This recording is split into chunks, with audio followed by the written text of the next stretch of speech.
What do you say? What do you know? It's the full Monte Sports Show. It is Tuesday, Taco Tuesday, November 17th, 2020. I am your host, Monte Perez, a.k.a. The Sports Whisperer. I want to thank everyone for tuning in on Sunday.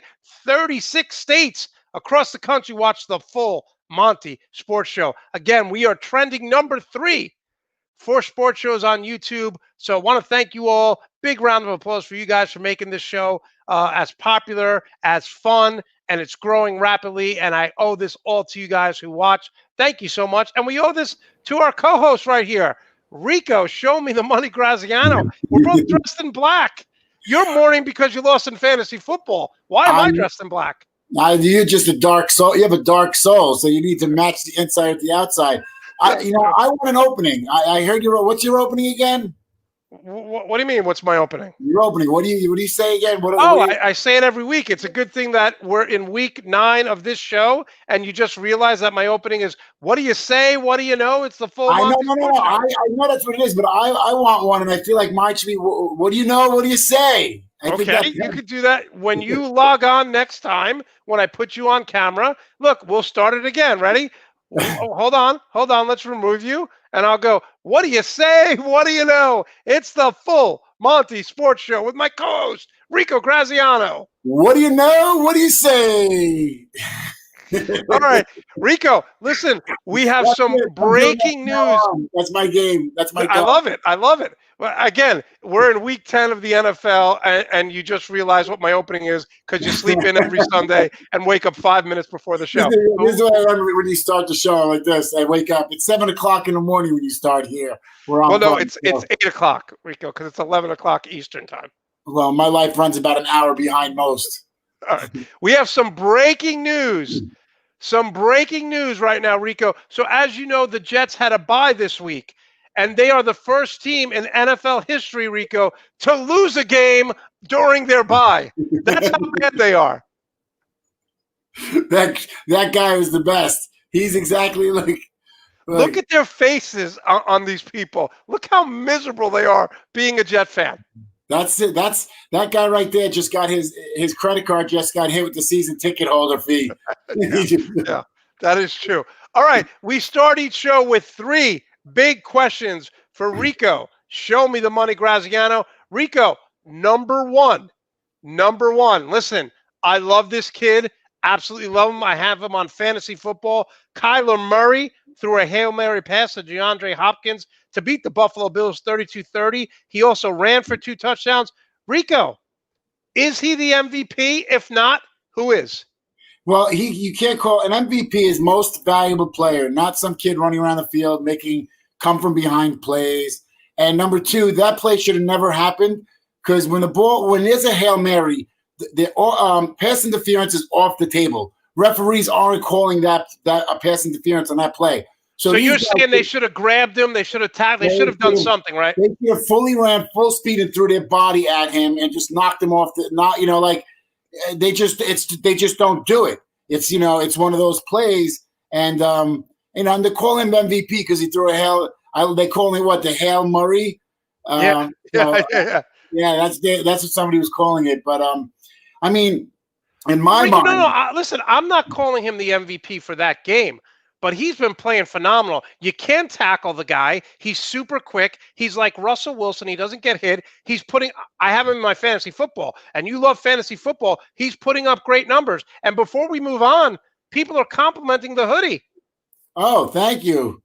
It's a nuts and bolts hoodie. Yes, and look at this. You even got a nice plant. After seeing Levi and I figured – if he's moving a plant from the kitchen to the living room, I might as well do the same. This is my plant over here. Yes, I believe the way Greg is talking about too. Patrick Mahomes, leading candidate.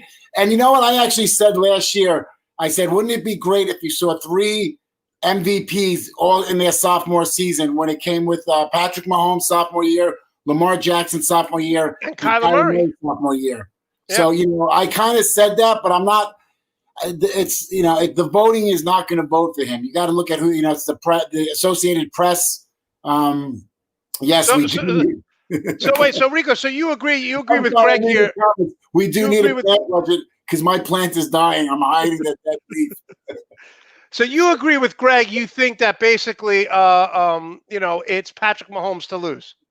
It's Patrick Mahomes to lose. As much as everybody wants to see Russell Wilson, this isn't a lifetime achievement award. This is what you're doing this year. Wow. Well, Wow. that's the way they treat it. Hey, like Levy says, let Dalvin cook. Yeah, exactly. All right, Rico, your Steelers are 9-0.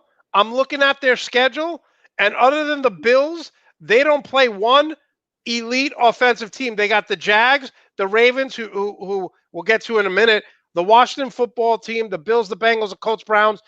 I'm not saying any team goes undefeated because it hasn't happened since the Patriots did it a few years ago and they lost in the Super Bowl to the Giants. It hasn't happened since the 1972 Dolphins. But I'm looking at their schedule, and their defense is so dominant, and they're not playing an elite offensive team. I give them a 50% chance to go 16-0.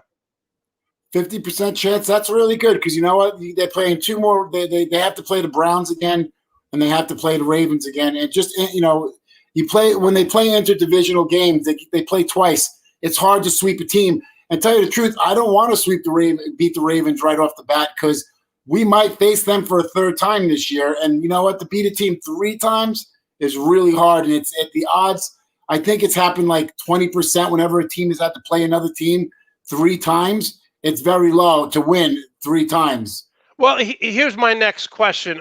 We've seen this in basketball when the Golden State Warriors set the record and they beat the Chicago Bulls record. Then they lost to the Cleveland Cavaliers. The last 2 games of that series, they were exhausted. Do you think it's almost better that Pittsburgh loses in maybe week 11 through 14 so the pressure of going undefeated doesn't weigh on them?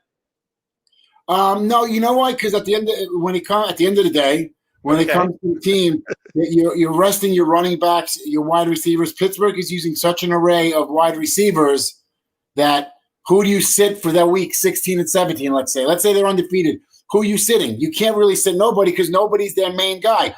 Connor is not – the running game is shown to be the 21st in the league. Their running game is nothing, but they've reinvented the running game of throwing 3-yard passes to Claypool, Deontay Johnson, Smith-Schuster. Claypool's he's a touchdown machine. I saw an interview with him the other day, and he actually yesterday, and the lady goes, "I would ask you how it feels to lose in the NFL, but you haven't lost yet." And he started laughing, and I was like, he does not know what it is to lose in the NFL yet in week 9. So give me a percentage. Greg is saying 75%. I'm saying 50%. What are you saying? I'm more closer to you, a 65% chance of them going undefeated. I would like 75%, but they got to play. They're playing the Browns like the last game of the year. I mean, are they really, like how – it's tough to say. I mean, are they going to go for it? Mike Tomlin's, he's rested people to where a Belichick doesn't rest people. That's why they went 16-0 that season, was because he doesn't care. He's not resting nobody. He never has. But, he might sit back. You go 15-0 and Ben Roethlisberger gets hurt in the last game. That's a good point.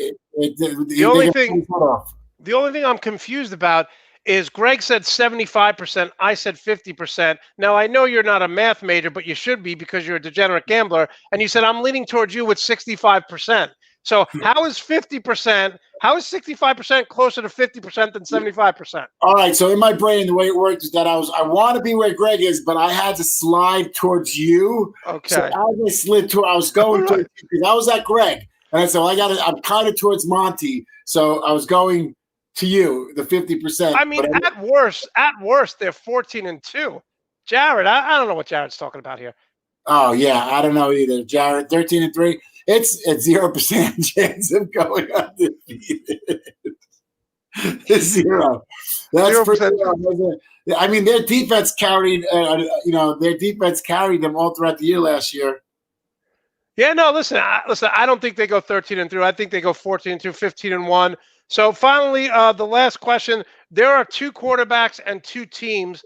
I am not buying into them at all.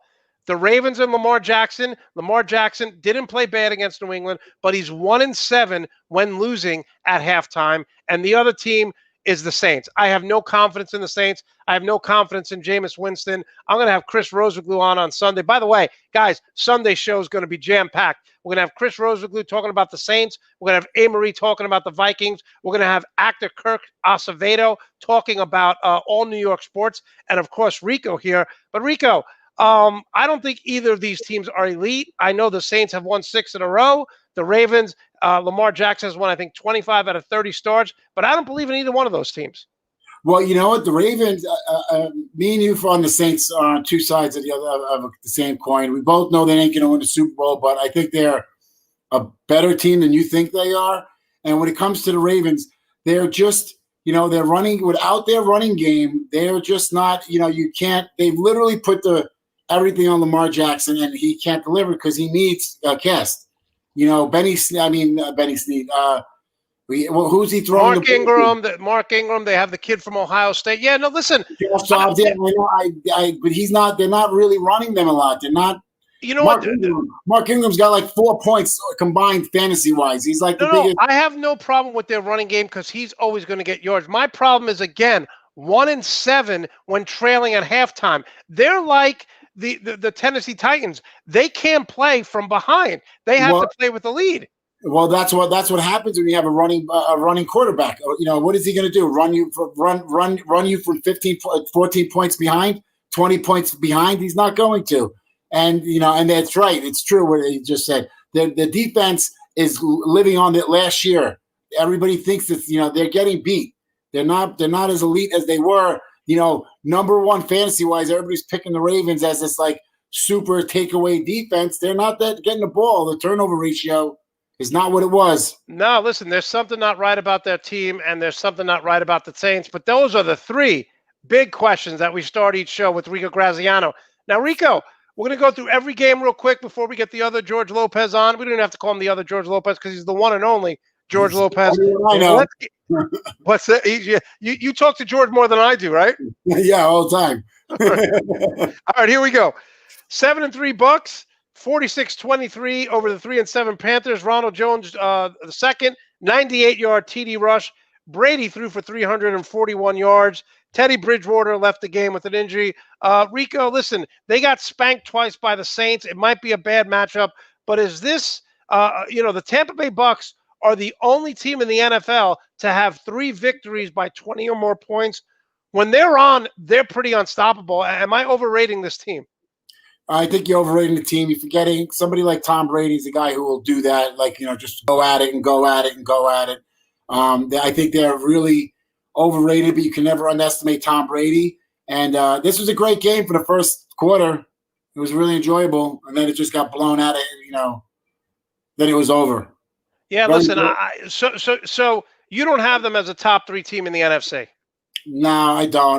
They're there. They're like 4, 3, 4, depending.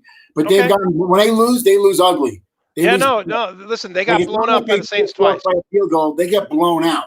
Yeah, they got blown out by the Saints twice, no doubt. Okay, let's move to a game that was Thursday night. The 6-3 Colts, 34-7 over the 6-3 Titans. You want to talk about dominating a team?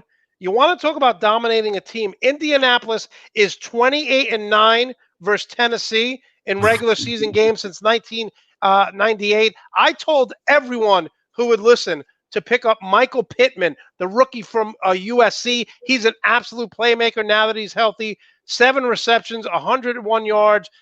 He's just a phenomenal all-purpose wide receiver. Fits in perfectly. Rico, I have no confidence in the Colts long-term because I don't think you could win a big game with Phillip Rivers. Am I wrong in that assessment? No, I agree 100%. That's one of the games that Pittsburgh plays the Colts soon, and that was one of the ones that that being said, they did beat us. They should have beat us last year, but it was a missed 25-yard field goal. So yeah, listen, Pittsburgh's an absolute difference. I just don't think. I think eventually the Colts defense is very good. Eventually, you're going to have to score points, and with Phillip Rivers, I don't think you could do that. Listen, Phillip Rivers will do what he does every second half of the season: throw interceptions inside the 20-yard line. Yeah, he's great at it. Nobody throws interceptions inside the 20 as good as Phillip Rivers. All right, let's move on. Listen, the Giants 3-7, 27 over the 3-5-1 Eagles. Rico, I'm going to say this right now. The Giants, to me, are the Miami Dolphins of last year. They don't have tremendous talent. Okay, they lost Shaquan Barkley, but they're very well coached and they're getting better every week. That was an impressive victory. Listen to this. The Eagles were 0 for 9 on third down conversions. They didn't get one first down on third down. So the Giants are playing better, and I've said it all along. They are very well coached, and they play hard. Yeah, for all the injuries on that team, and Daniel Jones literally was playing for his life. He's playing for his life. He knows he doesn't want to lose his job. So I like watching the Giants. I'm from New York. New Jersey, and I grew up right there, so I like to see them do well. All right, the 7-2 Packers, 24-20 over the 1-8 Jaguars. This was an ugly win for the Packers, but it's the second straight year that they started the season 7-2. I think the Packers have been, very lackadaisical at home, and I think they missed the Lambeau crowd more so than any other team in the NFL. That Lambeau crowd is just amazing to play in front of. But one thing I do like about this Packer team, over the last 2 years, they're 15-0 when they win the turnover margin. So if they get an interception, they get a fumble, you give Rodgers an extra possession or two, they win. But that was an ugly game to watch. Well, not only was it ugly, but you know what? You're right about the home field advantage there. I'll agree with you on that 100% because they were when they interviewed Bill Belichick, they said, "How is it playing during COVID?" He's like, "It's like playing." He's like, "It's practice." He's like, "We're out there." He's like, "You don't got the energy from the fans." And even this guy, Bill Belichick, who's the most steady guy, is even saying the energy level makes a big difference when you're playing at home. Yeah, and right. listen, they're playing at home like they're playing practice. Like remember, we said at the beginning of the year, Andrea predicted that the Giants would make the playoffs. They might win the division at 6-10. Remember, she's like, "I'm high on the Giants this year." 6-10 division winner. She might be right. All right, the 4-5 Lions needed a 59-yard field goal with no time left over the Washington football team. Alex Smith, great story, threw for over 300 yards, 390 passing yards in the loss. Listen, no one cares about these two teams if you don't live in Detroit or if you don't live in Washington. But Rico, do you see Detroit making a run with the extra playoff position? I mean, they're 4-5. I'm not. I can't even speak on that because it was 16 seconds left in the game, and the Redskins gave up the game with 16 seconds left on a kickoff. They kicked the ball off with 16 seconds and lost the game. So I needed that game to go into overtime. I had two fantasy players. It made me sick. It was disgusting. No, it was ugly to watch. All right, the 6-3 Browns beat the 2-7 Texans. Look, I'm just going to say this. I know it was bad weather. A couple of things we got to point out here. It's the fewest points the Browns have scored since Week 8 in 2012 and won the game. Nick Chubb, 19 carries, 126 yards.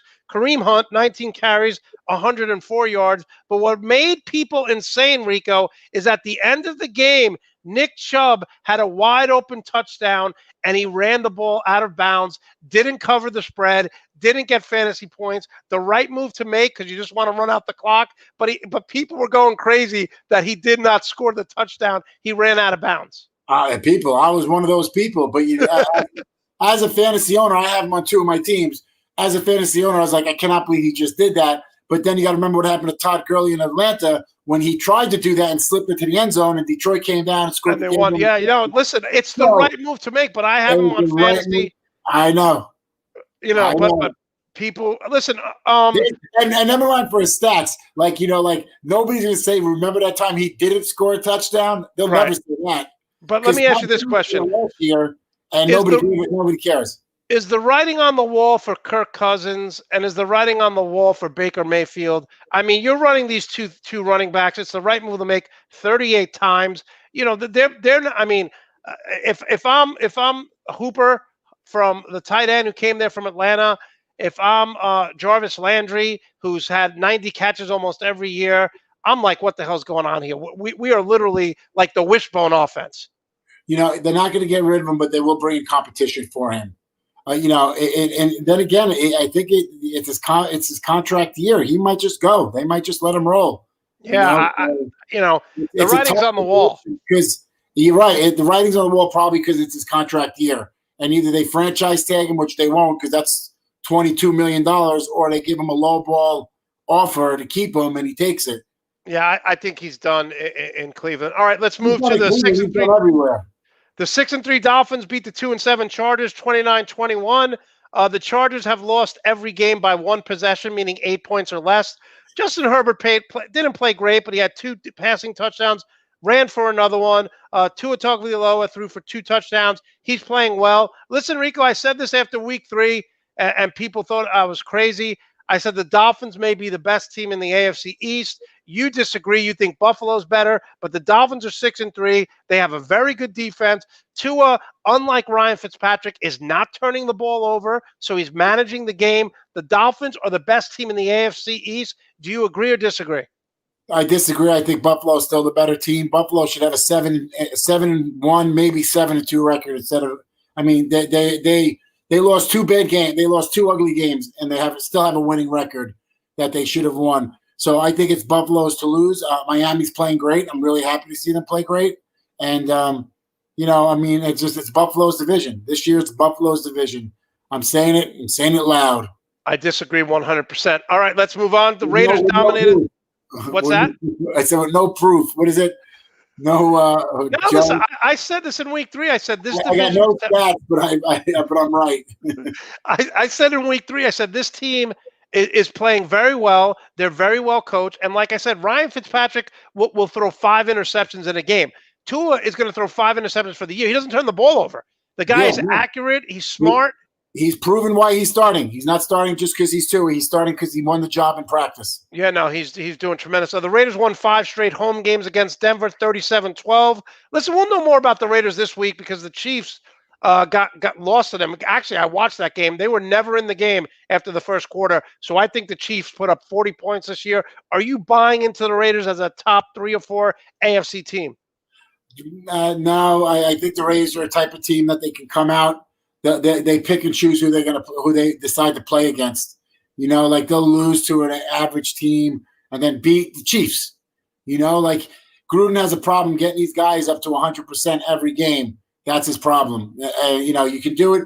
You can do it to the Chiefs. You can do it every week. But for some reason, he can't rally these guys up to play that type of football every week. Listen, Greg, you could say I'm crazy. I think the Dolphins are the best team in the AFC East. Again, our favorite comment. I have no facts, but you're wrong. All right, we'll get a couple more games in when we'll get George Lopez on. I'm talking with Rico Graziano here on the Full Monty Sports Show live on YouTube. The Cardinals 6-3, 32-30 over the Bills. You had this game because the spread was 2.5, the Bills, and you took the Bills. So even though the Cardinals lost, you won gambling. Again, Kyler Murray. One thing I got to say, you got to admit that Arizona is the most exciting team to watch right now. And this game on Thursday against Seattle is going to be crazy. Stephon Diggs made a great catch at the end of the game. But, Rico, do you enjoy watching Arizona play? I enjoy watching all football. I can't say they're the most exciting team. Teams have drives that are really fun to watch. So I'm not going to say they're the most overall top-to-bottom exciting team. I kind of like teams that I like watching Tom Brady not get a third down. But like Rico, how do you not love Kyler Murray? He doesn't get hit. He throws a beautiful ball. He's undersized. How do you not root for this guy? I mean, I like him. I don't have one in my fantasy team, so I'm not that connected to him as you are. He's great. He's fun to watch as a football player, but the elasticity of a guy like that, I'm not sure.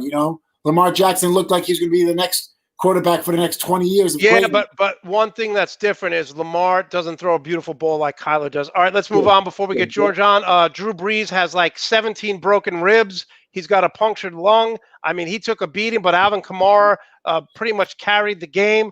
Where the Saints are now 7-2. San Francisco has lost 3 straight for the first time. Rico, can we make the argument that the Saints may be better short term with Jameis Winston because he can actually stretch the field because he's got a rocket of an arm?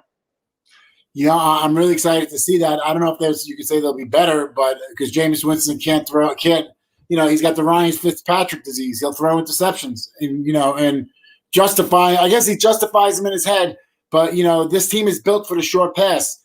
Bringing him in it could probably really go backfire against them. Well, I'm going to talk. I don't want to spoil it for Sunday, but I'm going to bring this up with Chris Rosenglue, who covers the Saints. We've heard for 2 years now that Taysom Hill is the heir apparent. They're giving him $13-14 million.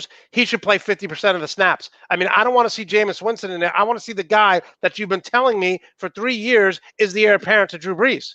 Yeah, I agree with you. Again, one of the very few times I agree with you. Rico, last 2 games real quick. Look, the Steelers dominated. We're not going to – we talked about that in the opening. But listen, Lamar Jackson didn't play bad. But again, Bill Belichick is not tanking. I thought they were. They're 4-5. Again, it's the first time that the Ravens haven't scored more than 20 points in the last 32 games. But again, Lamar Jackson 1-7. Yeah, but God was against the Ravens in this game.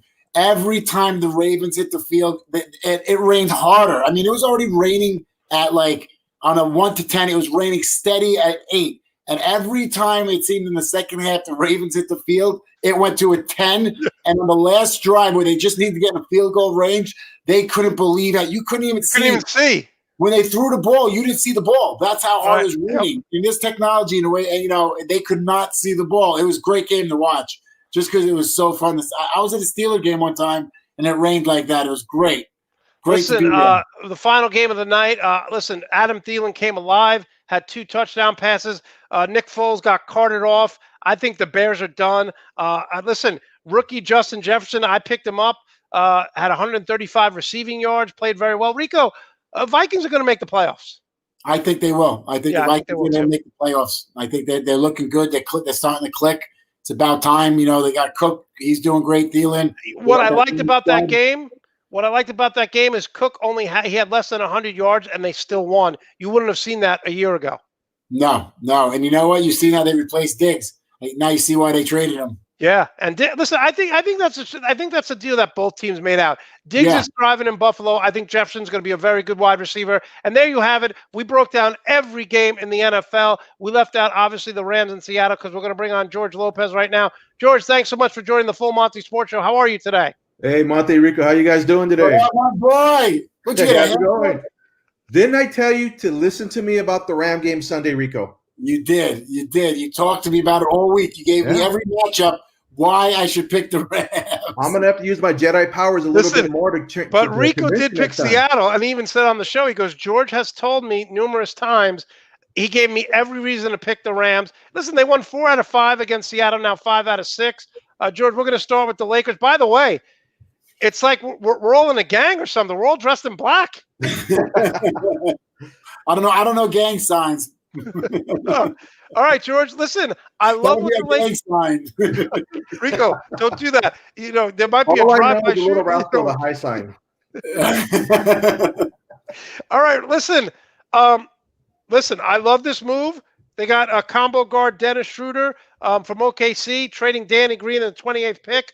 Schroeder is the only 6-man to average over 16 points, shoot over 35% from 3 and 45% from the field. This guy could start. He could come off the bench. He could create his own shot. What do you like about this move for the Lakers? Well, the one thing I really like is he's going to be the replacement to Rondo because I think Rondo played himself out of the Lakers.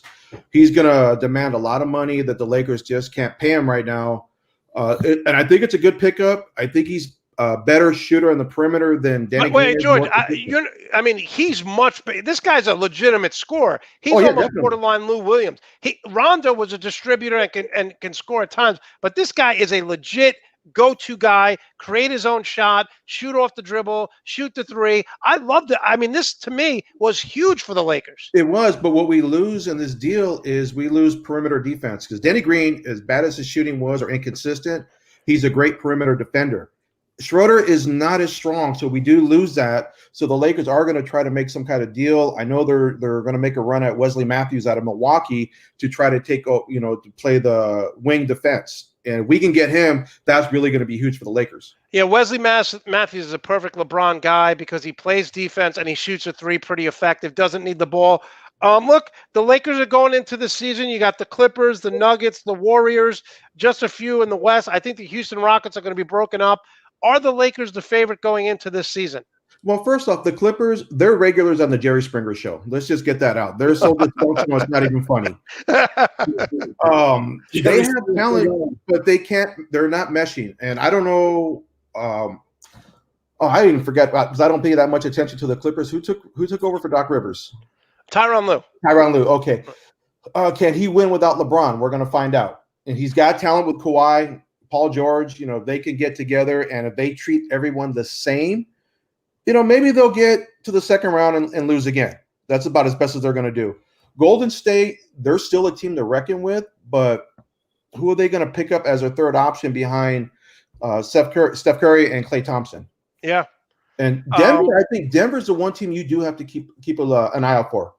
Yeah. They're a team on the rise. The one thing I do not want them to get DeMar DeRozan, and here's why. DeMar DeRozan is one of the worst three-point shooters in the league.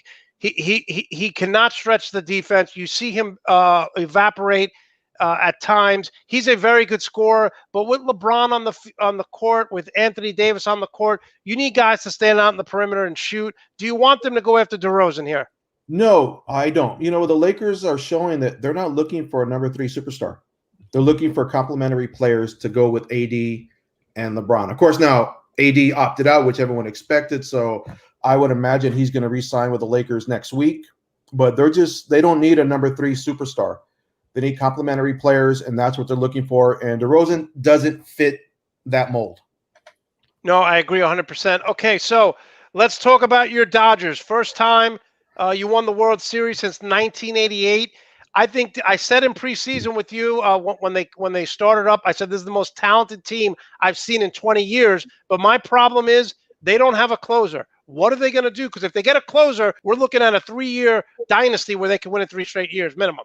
Well, there's 2 thoughts going with this. One is they may not want one specific closer. They may just go, okay, who's got the hot hand? But personally, I'm hoping they re-sign Blake Trinan. There's your closer right there. He's got closer stuff. He had a down year last year with Oakland, and the Dodgers got him pretty cheap. I hope they re-sign him because he can give you 45 saves easily when he's on. So of all the free agents outside of Justin Turner, he's the one I really hope they re-sign. No, I agree with that. And Greg makes a great point regarding the Lakers. One more point to that is that they may get Serge Ibaka. That would be huge for them out of Toronto.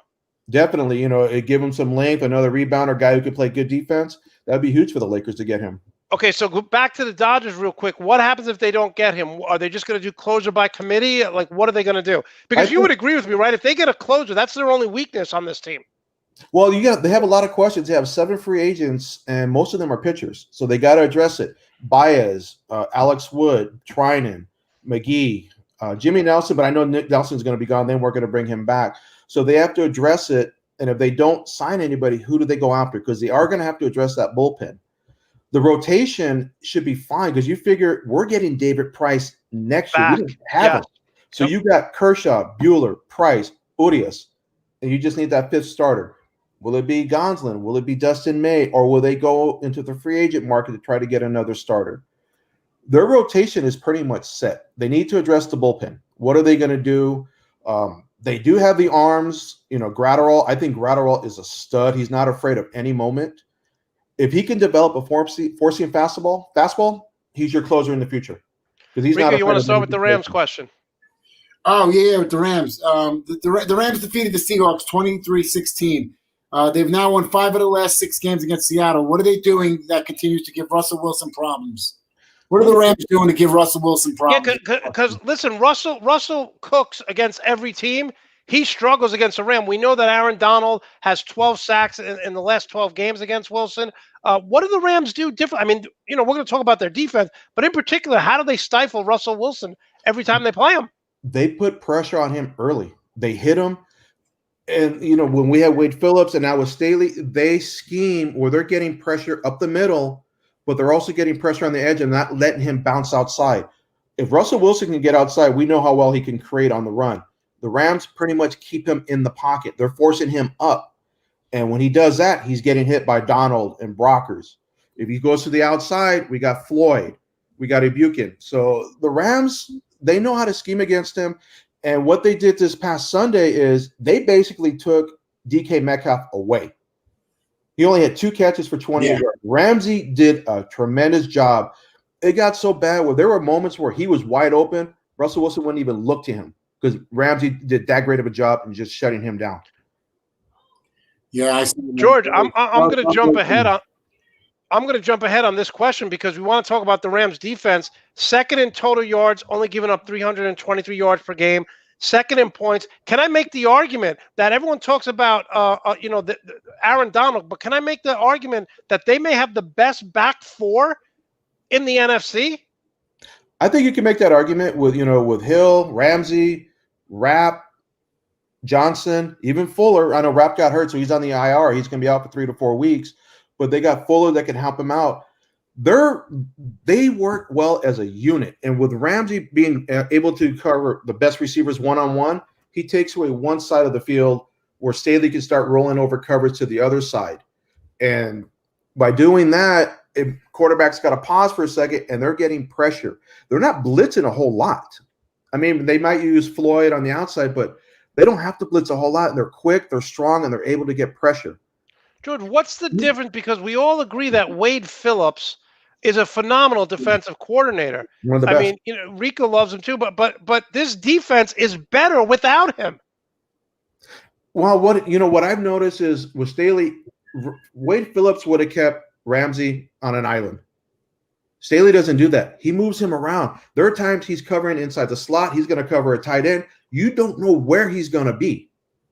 And that's what makes this defense pretty good. It's a 3-4, but he's got his own twist to it. Even Pete Carroll complimented that defense, like what they're doing. It's unique. So, it's a scheme against it. It takes some time, and then he makes those halftime adjustments. I have not seen anyone make adjustments like that. They're giving up an average of less than 4 points a game in the second half. You just can't score them in the second half. I got to say, guys, I'm looking at the screen here. And I used to live in Beverly Hills. If I was in LA right now, will the Bloods come after us? I mean, just look at us. We're all in black. Like, we didn't plan this. This is like, a sports talk show for the gang members. Yeah, it sounds I just need a black headband. I feel like one. I wanted to ask George a question. You brought up the IR before, because I know the NFL was playing around with making it shorter, because the original injured reserve used to be, 10 weeks, 11 weeks? 10 weeks, yeah. So now it's 4 weeks. So do you think they should keep it like that or go back next year or the year after? Because right now it got shortened because of COVID. To have a guy be able to be replaced fully for 4 weeks. No, I'm actually okay with the way they're doing it right now because, like, say with Whitworth, we thought it was torn ACL, and it turns out he's got a tear in the MCL and some damage to the PCL, 6 to 8 weeks, and he can come back for the playoffs. If it would have been the regular IR, he's done for the year. Yeah, and the Rams make the playoffs. They are definitely going to need him at left tackle. I don't know what Greg knows here. I don't know if he has a pipeline for the Dodgers, but he's saying sign 5 guys from Japan and South Korea. There's the bullpen. I don't know how many trips. Well, if I said something like that, it would have been crazy. It would have been like the worst thing. Joe would have been on the phone with the lawyers already. Yeah. Oh, Joe would have. Yeah, exactly. Rico would be getting a call from HR after the show. All right, so one of the things that drives me crazy is I love Henderson, the running back, but they don't run him enough. Brown had 2 touchdowns. No, they don't. So, I mean, do you like this running back by committee here, or is Henderson clearly the best back? Because Brown, like I said, 2 touchdowns on Sunday. I have him in my FanDuel as a backup, so he's obviously going to get me points. But how do you feel? Why don't they go with a featured back? At first, I wasn't a fan of the running back by committee, but watching the season progress, I'm a huge fan of it because each back gives you something different. But Henderson, we know Brown, short yardage, tough guy. Akers is not the scat back, but he's got some quickness to the outside. And Henderson, he can do it all for his size. He can he can run between the tackles. He's got the speed to go outside, and he's got great hands out of the backfield. So I actually like what they're doing, and McVay's just going to ride the hot hand. Okay. Now listen, they're 6-3. They got to play the Bucs, the 49ers, and the Cardinals. Can I make the argument? Look, you go 1-2, you're still in good shape here over the next 3 games because they struggle as dominant as they are against the 49ers. I mean against Seattle, they struggle against the 49ers. You're playing the Bucs, 49ers, and Cardinals. Those are 1-2. I'd still be happy. 1-2, honestly. I would be pissed off. Well, you got to not acceptable. be prepared. It's prepared, but we know Tom Brady cannot handle pressure up the gut. And how did the Saints beat him? They put pressure up the gut. What do you think the Rams are going to do Monday night? They are going to put pressure up the gut. If we could contain Rojo in the running game, put pressure on Brady, and we just got to figure out what's Ramsey going to do. Is he going to stick with Evans or AB? We can take Tampa Bay. Now the issue is traveling to the East Coast for the 5th time this year. It's a lot of traveling, but no, Arizona, we can handle Arizona. We can beat Arizona. They're going to give up a ton of points. Our defense could contain Murray. We just got a blueprint of what we did with Russell Wilson. We could do the same thing to Kyler Murray. No disrespect to Murray because he's a tremendous talent. I actually love watching him play. So you're saying 3-0 is doable. When I say at best, you go 2-1. At best, 3-0 is doable. 2-1 is probable because for whatever reason, San Francisco's defense has McVay's number. Yeah, I think Shanahan is like 4-0 against him in the last couple of years. But George, listen, you got a championship with the Lakers. You got a championship with the Dodgers. Anything the Rams do is just gravy. Why are you being so greedy? We're not being greedy. This is LA. We want the best. Hold on a second. I just saw that picture of the championship. What does Jason Kidd do for not that one, with the Lakers? He's an assistant. He's an assistant coach. Is he? I didn't know that. That's right. He's an assistant. I wanted to ask you, George, before we get back, I wanted to ask you something. I wanted to ask you, George, how did you feel about Turner, who was tested positive for COVID-19, and then he went out on the field? His manager had some health issues. Was there ever any blowback of him doing this? No, because, a couple of things. One, the Dodgers actually wanted him out there for this. And two, they pulled him out, you tested positive. So was he negative in the first, second, third inning, and then all of a sudden become positive? So whatever he was doing, if he had it, they were already exposed. The players understood it. They wanted him out there to celebrate. Now, when he asked to go out there, he thought the field was pretty much empty. He just wanted to take a picture with his wife and the trophy. He didn't realize the whole team was still out there, but they wanted him there. So, no, there's no blowback over here. I mean, I understand where people are coming from. I heard nothing. Yeah, I've understood some people that aren't Dodger fans or aren't in the area, they're upset. But whoever did the testing needs to be fired because it shouldn't have taken that long. They should have notified him before game. And then this wouldn't have been an issue at all. Yeah, but listen, this is a new virus. The testing, it's a work in progress. I'm not going to go too hard on people who are just trying to keep people safe. Well, I understand, and I understand that. But again, he was in front of these players with them the whole game, no mask. Right. What's the difference? All right, let's move to the Rams. Okay, Sean McVay, I thought took a step back last year. I think teams kind of figured out what he's doing, but he's reinvented himself. Listen, I love the fact that Jared Goff is not the most mobile quarterback, but he throws very well outside the pocket. They move the pocket all the time to protect those offensive linemen. Quick screen, quick passes. What has McVay done this year where he's really reinvented himself? Because last year there was talks about, hey, teams have figured him out. Well, the big thing last year is the offensive line was injured, and they couldn't get a running game going. Everyone talks about McVay's passing game. He is a great offensive play caller. The Rams' identity on offense is a running game. It's not the passing game. It's a running game. When they get to running, they are very difficult to beat. Sunday, Seattle's defense, number 4 against the run. The Rams ran for over 100 yards against them. That opens up the play action. That opens up the passing game because it's going to draw the backers in. It's going to draw the safeties in. Then he can throw those medium dig routes, or he can throw the out routes, the receiver screens, the play action, because everything is set up the same. Offensive line is healthy. They're able to get their blocks. The running game's going. That opens up the passing game. We have no running game. You're going to see what happened in Miami. Now, Rico, I didn't want to bring this up, but I went back and looked. And you're 1-4 when you pick against the Rams. So is this a personal thing with George, or what's going on, Rico? It's one of those. You know what it is? Is George is so passionate about the Rams, and he keeps telling me like, pick this, that my natural instinct is just go the opposite when somebody's pushing me. Well, I understand it, Rico, because after the basketball picks I gave you, I would question me too. But well, Rico, you did 1-4, Rico, 1-4. What's that? You're 1-4 picking against the Rams. I will pick. Well, I feel like these next 3 games, I'm going to pick against the Rams again. Sitting from the outside, at least 1 of 3. I mean, 2 of 3. The picks Rico does, I would do the same thing. You got to pick with your head, not with your heart. No, true. You picked against the Rams. But this week, everything you told me about the Rams and the Seattle matchups, he told me from top to bottom, from the secondary to the offensive line to the defense. Everything made sense, and everything he said happened. I was watching that game. I said, I cannot believe George nailed it. Like, couldn't have been any more accurate.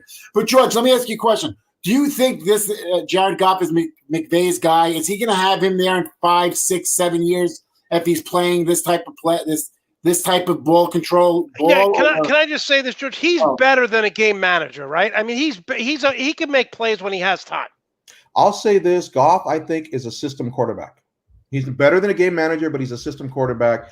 McVay's offense is a play action, and if he keeps playing this way, yeah, I see McVay keeping him. I don't see the Rams moving on from him. If he could keep doing what he's doing, he'll stay with the Rams 5 years from now.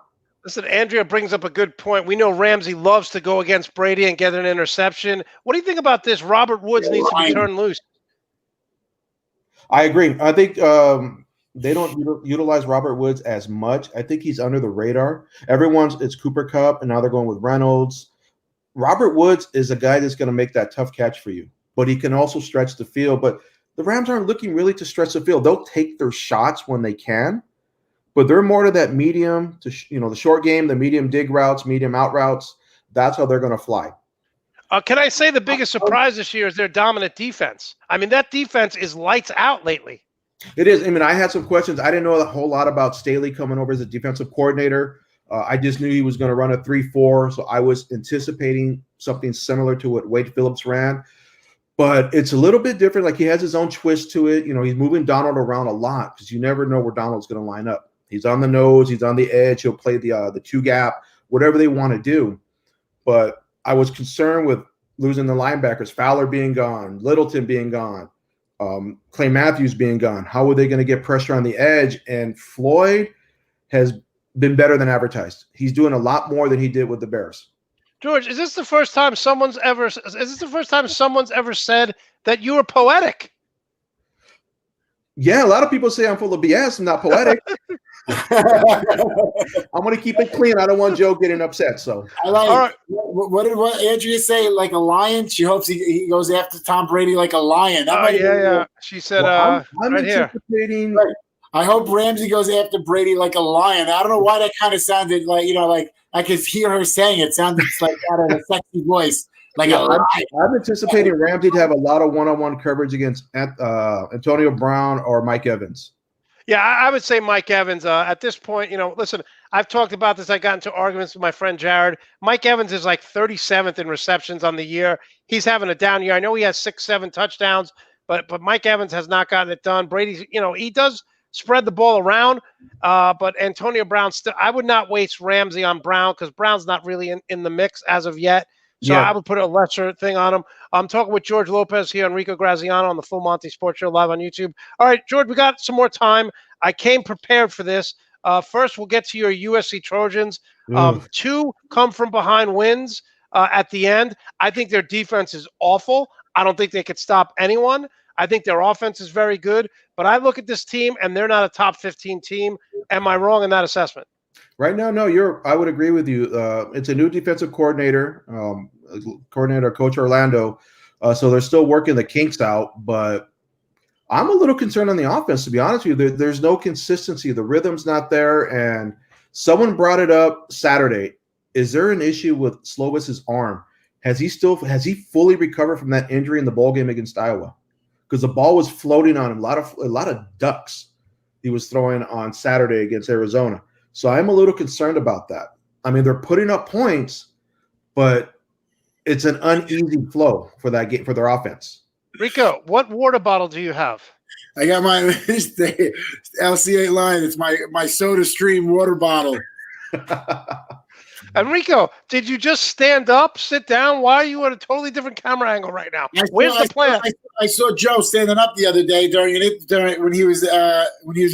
interview, And I said, it looks good, but my butt was getting numb, so I figured I'd stand up a little bit.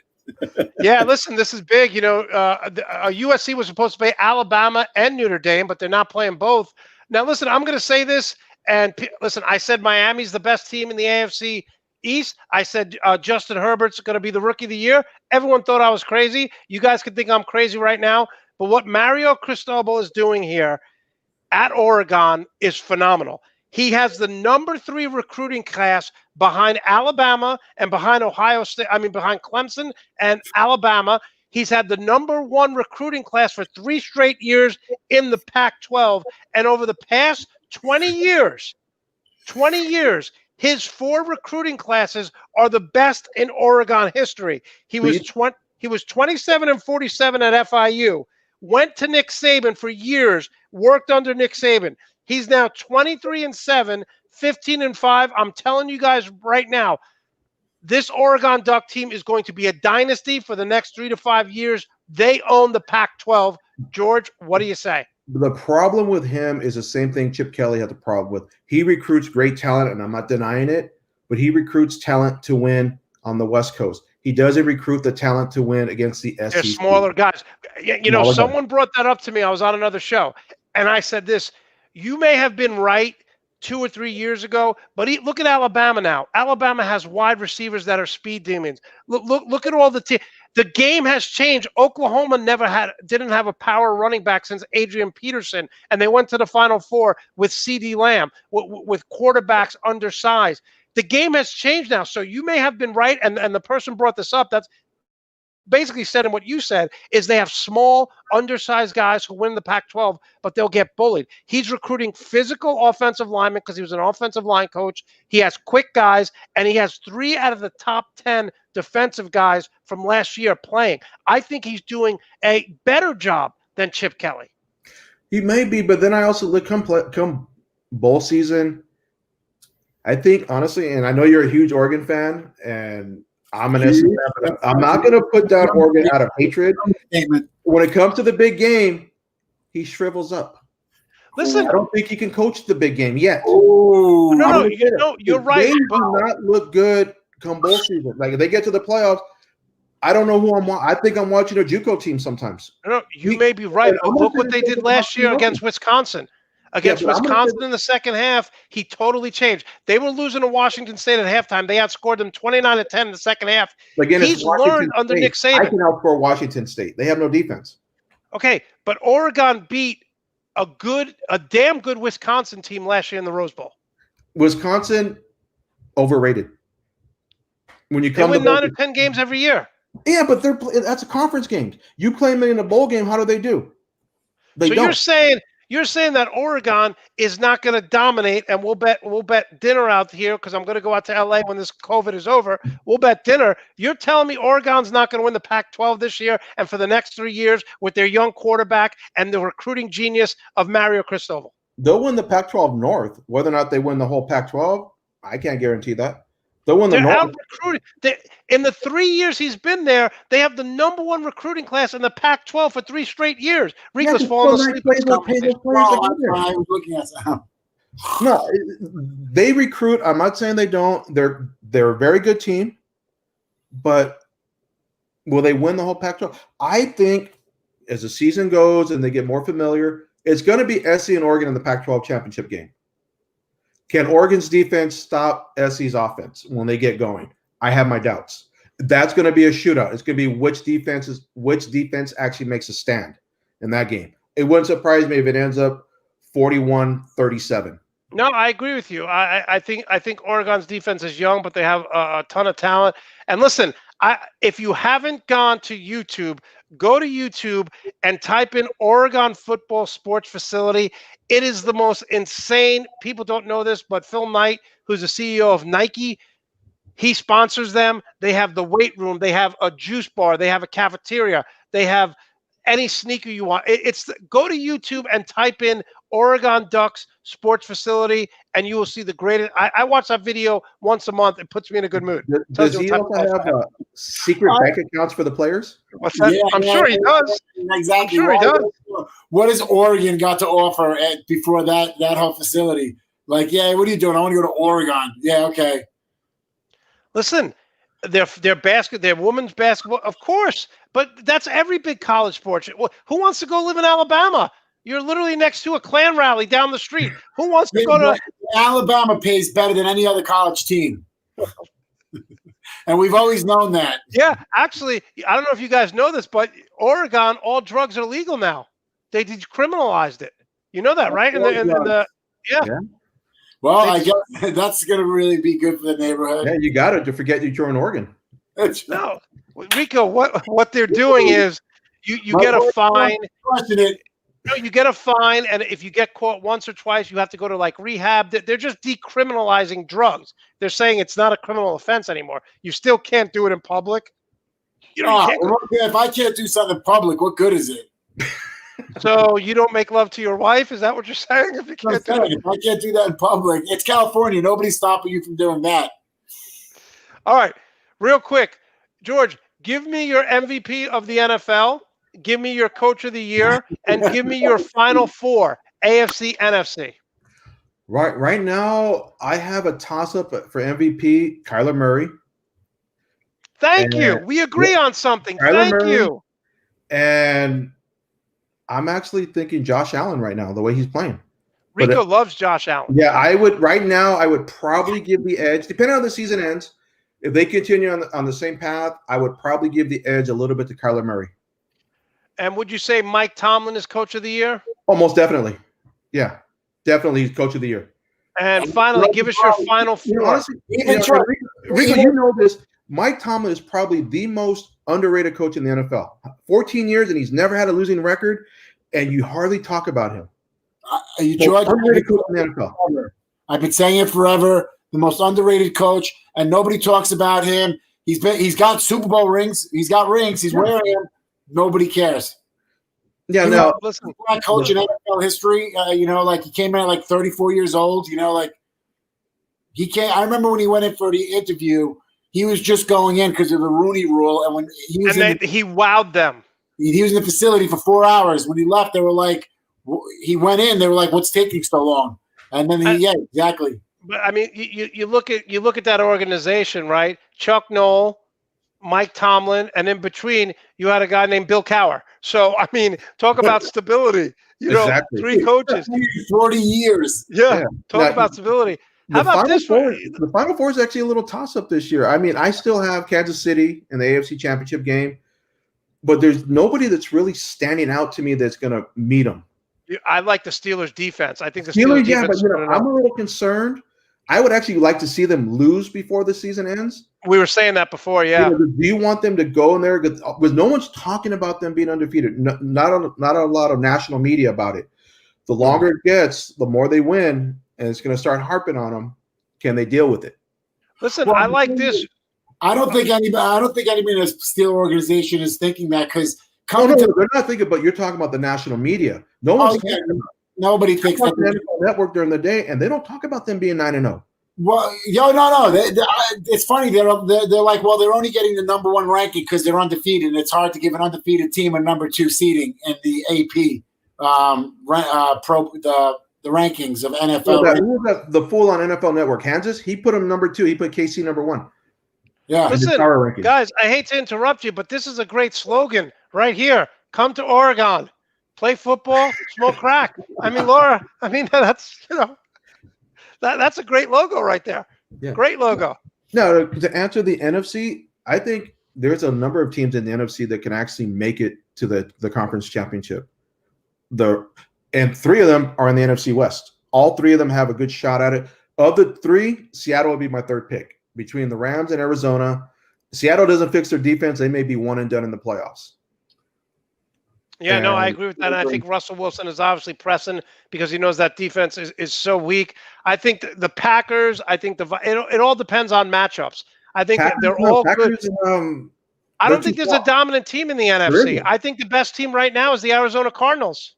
I think they're the exciting team, the most close to being complete, honestly, and this is not coming from the heart, is the Rams as a complete team. Their defense is lights out, and I think that's their identity is their defense. And their offense, McVay, if he wanted to, could probably put up 35 points a game. He's giving them, give me 20 to 25 points, and we'll win. Well, what's so positive about your statement right there is with the new defensive coordinator, they really didn't have a big time training camp or time to prepare because of COVID. So their defense will get better the second half of the year. George, we love having you on. How can we follow you? How can we support you? I know you text Rico all the time, so this was just like, gang brothers. I don't know what's going on with our black shirts all in one. Yeah, my boy. Hey, Will Smith, no offense, but we're the Men in Black. Yeah, nice. All right, See, George. I had to go. Mine's movie theme. I had to go Apocalypse Now. I love the smell of napalm in the morning. Nice. Rico has the little nuts and bolts sports merchandise. George, Yeah, did you get yours yet? I ordered mine. I'm waiting for my shirt to come in. So, All right. It took mine. I think it took mine like 4 weeks to get here. yeah, I ordered mine like 2.5, 3 weeks ago. So I know. Yeah, They have to grow the cotton first, guys. Yeah. All right. Thanks so much, George. Love having thank you, you on. guys. We'll Have a see you good down one. the road. Rico, you and George have become like good friends. George is awesome, man. I love George. He's great. He's probably one of the most smartest sport. I mean, he's second behind Levi, but he knows his sports. So I'm not even in the top 3 of sports guys that you know. You're definitely in the tops. Wow. Fine. Wow. No, Wow. Mr. Monte, you know it all. You know. All right, it all. Rico. Listen, do some homework because you're 3-7 against me in fantasy football. I mean, I am dominating you. I'm dominating you in fantasy football. I don't even know how. I'm shocked. I don't even know. You want to know how you know how, Rico? I'll tell you how. I half cheated. I literally went on the DraftKings and picked their best players just because I was down, and I still lost. Rico, let me just say this. 2 weeks in a row now, you picked a running back who wasn't even healthy. I know. I don't know. Listen, I might have to pull one out of my butt for the playoffs again this year. I think I might have to. I lose again this year. It's over. How about if I give you $20 and we wrap it out? No. This is $200. I'm gonna enjoy. No, we said 150, didn't we? No, we said 200. I said 100, and you double timed it and said, "Let's go double or nothing." Oh, you cheated. You're losing. Sounds like Trump. Sounds like Trump. Right. I'm watching the first show because I could have sworn we said $150. No, you said I'm so confident I'll go double. Let's make it 200. I'll send you the clip. You better get that clip for Sunday, buddy. Yeah, see, look, you got to get the injury report. All right, Rico, thanks so much. We'll see you on Sunday. Have a great week. Thank you, George. Appreciate it, bro. That was Rico. Show me the money, Graziano. I want to thank all of you for tuning into the full Monte Sports Show. Again, Sunday's show is going to be crazy. We have 4 guests on. It's going to be wild, funny, crazy, packed with knowledge. Thank you so much for watching. We'll see you on Sunday. And in the immortal words of Llewellyn Moss from the movie No Country for Old Men, I shall return, Carla Jean.